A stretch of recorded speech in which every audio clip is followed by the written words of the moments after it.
అమ్మ నమస్తే అమ్మా, ఏం పేరమ్మా మీ పేరు? ఎం అర్చన అండి. అర్చన గారు జూబ్లీ హిల్స్లో ఉప ఎన్నికలు వచ్చాయి. సో అందరూ హడావిడి తిరుగుతూ ఉన్నారు. మేడం ఏం లేదు, అంటే ఇప్పుడు గోపీనాథ్ గారు చనిపోయిన తర్వాత ఉప ఎన్నిక రావడం జరిగింది కాబట్టి మరి ఇక్కడ చూసుకుంటే 3 పార్టీలు ఫైట్ నడుస్తుంది, బీజేపీ, కాంగ్రెస్, బీఆర్ఎస్. ఏంటి మరి ఒక ఓటర్గా మీరేమనుకుంటున్నారు?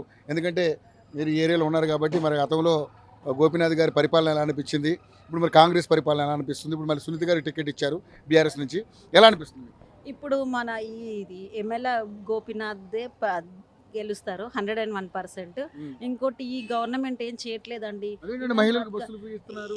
బస్సులు ఫీజు కొట్టుకుంటున్నారు కదండి, ఏం ప్రయోజనం అది? అదేం వేస్ట్. అదొకటి. ఇంకోటి 6 గ్యారంటీలు అన్నారు, అది ఇవ్వలేదు. బతుకమ్మ శారీస్ క్యాన్సిల్ చేశారు, ఏమి ఇచ్చారండి చెప్పండి? మొన్న మేడమే ఇచ్చారు మాకు బతుకమ్మ శారీస్ మా ఏరియాలో అందరికి, అన్ని డివిజన్ లో. సునీత మేడం గారే ఇచ్చారు, అది కూడా ఇవ్వలేదు. ఇంకా ఏమి ఇచ్చారు సార్ చెప్పడం? 2 సార్లు అంటున్నారు, అంత మోసం అండి. అది టీవీలో చెప్తున్నారు, యూట్యూబ్ లో ఇస్తున్నారు, అంత వేస్ట్. ఏమి ఇవ్వలేదు. ఆ బస్సు ఒకటి ఫ్రీ, అది కూడా గొడవ అవుతుంది కదా మన 2 days నుంచి బస్ చార్జెస్ పెంచారని. ఇంకా అదే ఈ ప్రాబ్లమ్స్ అయితే ఉన్నాయి. మన ఈ బీఆర్ఎస్ గవర్నమెంటే బాగుండే మాకైతే. 101% చెప్తున్నాం కదా, అదే ఉంది. ఇప్పుడు వస్తుంది అదే. ఇంకా అదే నవీన్ యాదవ్ కూడా కాంగ్రెస్ పార్టీ నుంచి గట్టిగా ఫైట్ ఉంటారు సార్. వాళ్ళది వాళ్ళు ఉంటది, మనది మనకే ఉంటది. బీఆర్ఎస్ నుంచి మనదే ఉంటది గెలుపు.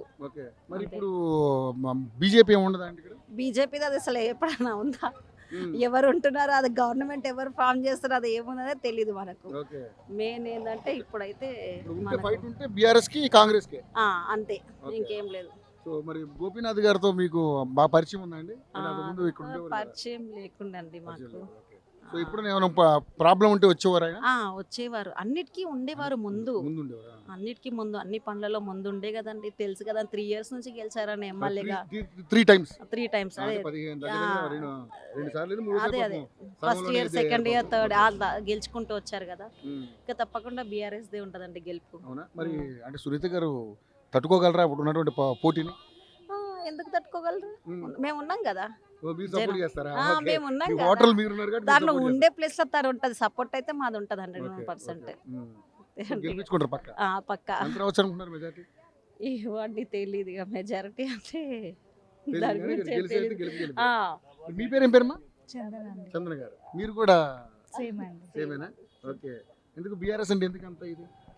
కేసీఆర్ ఉన్నప్పటి నుండి ఆయన అన్ని చేయడం వల్ల మాకు ఇంట్రెస్ట్ వచ్చింది. ప్రతి అన్ని జరిగాయి. వాటర్ ప్రాబ్లమ్ సాల్వ్ అయింది.